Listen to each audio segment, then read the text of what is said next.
ini hentikan nih isu agama. Dan saya kepingin lah, penista agama tuh harusnya apa? Hukum penista agama itu dihapus saja. Allahumma salli ala Sayyidina Muhammad wa ala ali Sayyidina Muhammad. Nahmaduhu wa nasta'inuhu wa nastaghfiruh wa na'udhu billahi min syururi anfusina wa min sayyiati a'malina. Man yahdihillahu fala mudilla lahu wa man yudlil fala hadiya lahu. Asyhadu an la ilaha illallah wahdahu la syarika lah wa asyhadu anna sayyidana Muhammadan abduhu wa rasuluh ba'athallahu rahmatan lil alamin. Wa nusalli wa nusallim alaihi wa ala alihi fil awalin wal akhirin wa fil mala'il a'la ila yaumiddin. Alhamdulillah, jumpa kembali bersama Aventador 007. Pada kesempatan kali ini saya ingin mereaksi sebuah wacana yang disampaikan oleh Habib Kribo, dalam tanda petik ya, yaitu oleh Zain Asghaf pada acara ILC yang lalu, yang mana dia memberikan wacana atau usulan untuk dihapus saja hukum mengenai penistaan agama.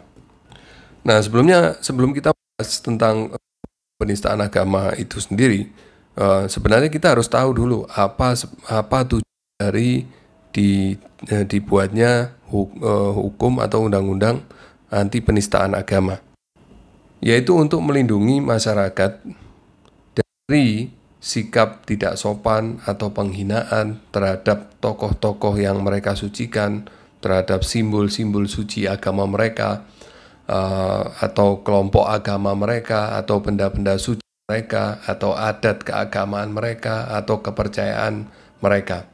Nah, hukum anti penistaan agama itu sendiri adalah salah satu hukum tentang hate speech yang tertua, yaitu hukum tentang larangan ujaran kebencian yang masih dipertahankan sampai sekarang. Dan itu selaras dengan konvensi pasal 20 dari Konvensi Hak-Hak Sipil dan Politik Internasional yang mewajibkan setiap negara untuk mengesahkan undang-undang yang menolak setiap gerakan yang mengusung kebencian bangsa, ras, atau agama yang bisa memicu diskriminasi, permusuhan, atau kekerasan. Di Indonesia, hukum penistaan agama masuk dalam pasal KUHP, pasal 156A, yaitu Indonesia melarang setiap orang yang dengan sengaja di muka umum mengeluarkan perasaan atau melakukan perbuatan yang bersifat permusuhan, penyalahgunaan, atau penodaan terhadap suatu agama yang dianut di Indonesia, atau dengan maksud supaya orang tidak menganut agama apapun. Pelanggaran pasal 156A ini dipidana penjara selama-lamanya 5 tahun. Jadi kesimpulannya, hukum penistaan agama ini dibuat adalah dalam rangka untuk menjamin kebebasan beragama itu sendiri. Bayangkan, di Indonesia aja yang ada hukum tentang penistaan agama ini, yang hukumannya lumayan berat ini, 5 tahun nih, pasal 156A. Sudah ada hukum penistaan agama itu aja, setiap hari masih terjadi penistaan terhadap agama. Apalagi di zaman sekarang ini, zaman medsos yang sedemikian canggih, teknologi informasi yang demikian canggih dan cepat, sehingga orang bisa tampil di medsos, entah itu dia dari ahli agama beneran atau bukan ahli agama sama sekali, apa motifnya, apa tujuannya. Mereka berbicara semaunya, orang banyak yang tertarik. Sekarang nih orang memilih tokoh agama sesuai selera mereka, bukan sesuai tuntunan dari agama, ya kan? Ada yang seleranya orang yang ngomongnya keras, ada seleranya orang yang ngomongnya halus, ada yang seleranya orang yang suka humor. Dan itu mereka pilih berdasarkan selera, bukan berdasarkan tuntunan agama, sehingga rawan untuk terjadi misleading, terjadi istilahnya penipuan akidah, terjadi penipuan akidah, seperti seorang berbicara atas nama Islam tapi menghina agama lain. Ada orang berbicara atas nama Nasrani tapi menghina agama lain. Ada orang berbicara atas dasar untuk membela agamanya, dia mencaci maki agama orang lain. sehingga mempengaruhi orang lain untuk berbuat yang sama. Nah, bisa dibayangkan betapa ngerinya apabila hukum penistaan agama ini dihapus. Jadi, kalau seandainya tadi argumen dari Zain Asghaf ini, karena dia merasa risih, terlalu banyak orang laporan saling lapor.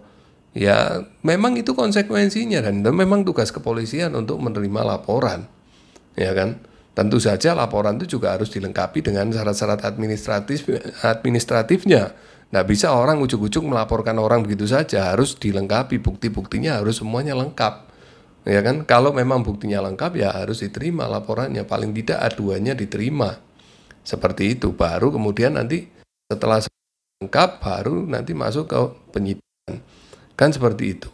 Apalagi sekarang ini mendekati tahun-tahun politik, ya kita anggap itu normal-normal saja. Terjadi sedikit suasana panas, orang lapor sana lapor sini karena mereka punya dendam tertentu, atau misalnya karena Pak Dudung dulu pernah menurunkan baliho Habib Rizik, akhirnya setiap kali Pak Dudung melakukan yang menurut mereka salah, ya Pak Dudung akan dikejar.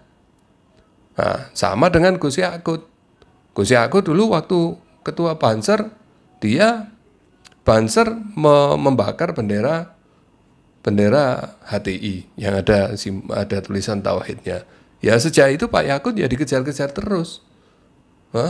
Dulu waktu Pak Yakut belum jadi menak, Banser sering melarang Felixio untuk ceramah, melarang tokoh-tokoh HTI untuk ceramah. Banser sering vokal bahwa HTI ini mengganggu kehidupan berbangsa dan bernegara, berniat makar, berniat mengganti sistem demokrasi Pancasila di Indonesia ini dengan sistem khilafah. Nah, karena yang tampak menonjol waktu itu Banser, dan kebetulan Gus Yakut ini juga dari Banser, mantan ketua Banser dan sekarang jadi menak, jadi tingkah laku ucapan dari Gus Yakut itu dimonitor oleh mereka. Apabila ada sedikit saja terpleset lidah, entah sengaja atau tidak sengaja, ya mereka akan blow up ini sebesar-besarnya sebagai kesempatan untuk membalas apa yang dilakukan oleh Banser selama ini. Nah, itu kan kita harus paham, menjelang tahun-tahun politik pasti akan terjadi seperti itu. Kalau kita dewasa dalam menyikapi politik, kita tentu memahami siklus ini, memahami panasnya situasi menjelang pemilu gitu. Jadi saya rasa kalau lantaran itu lalu undang-undang penodaan atau penistaan agama ini dihapus, ya malah blunder, malah tambah kacau Indonesia ini. Kita tahu Indonesia ini secara demokrasi ya bagus, tapi secara tingkat pendidikan dan toleransi itu pendidikannya membaik, tapi sikap toleransinya semakin menurun. Nah, ini kalau tidak ada undang-undang yang melindungi ini, yang menjadikan barrier bagi masyarakat untuk melakukan tindakan-tindakan anarkis atas nama agama, entah itu anarkis fisik atau anarkis verbal, nah bahaya kalau nggak ada undang-undang hukum penistaan agama. Oke, saya kira itu dulu dari saya. Semoga bermanfaat. Wabillahi taufik wal hidayah wal afu minkum. Wassalamualaikum warahmatullahi wabarakatuh.